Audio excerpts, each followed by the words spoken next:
there wasn't much out there except the ground that he loved for the amount of birds that were there. He just loved the wildness of it. One of the things that Daddy was so drawn to in that piece of property was that it was pristine native timbers. And there were things on that piece of land that were found in only a very, very few places in the state of Illinois, at least as I understand it. There were the native lady slipper orchids, which you just don't find any place.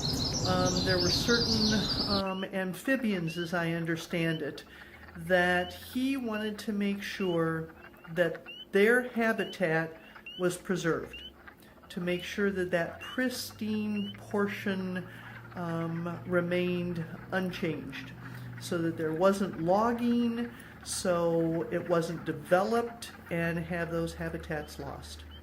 That was what he lived for. That's what he worked for, was to make sure that there were these native lands that were left basically untouched. He, as a young boy, met a teacher over at Earlham College that did birring. And so he took Bud under his wing. He taught Bud how to ban birds for the government. He got a license, and so he spent many hours checking the bird traps, live bird traps, that then he could then put colored bands on the various birds, and all this information went back to the government. And he had several traps around our house, and when he wasn't available to be there, then I helped him with that. I don't know if he had any favorite birds. His excitement was hearing them and seeing them flit in the trees, and one minute it would be one song and another minute it would be another song, and it was, did you hear that or did you see that? It was just an all-encompassing love of seeing the birds in their natural habitat. And it brought him joy. That's what he got up for early in the mornings, to go out for hikes, whether it was at Warbler Woods or whether it was at Fox Ridge or whether it was out around the lake, just to see what he could see. Not necessarily going for anything in particular, just what was there.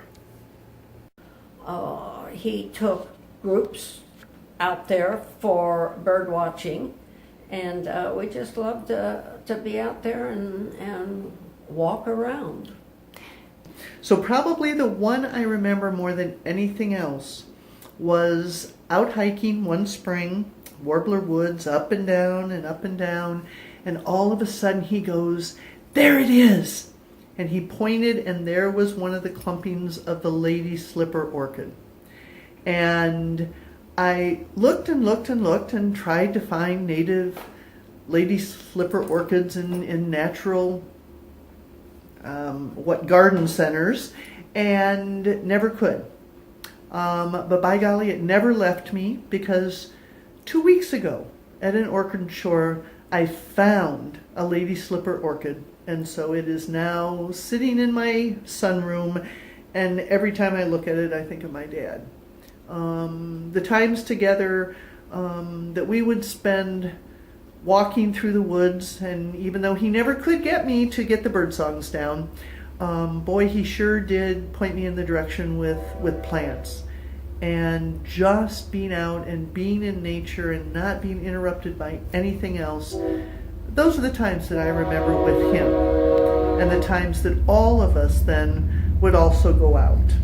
So there was a real inspiration there for nature and the environment, and I'm immensely grateful to both of them.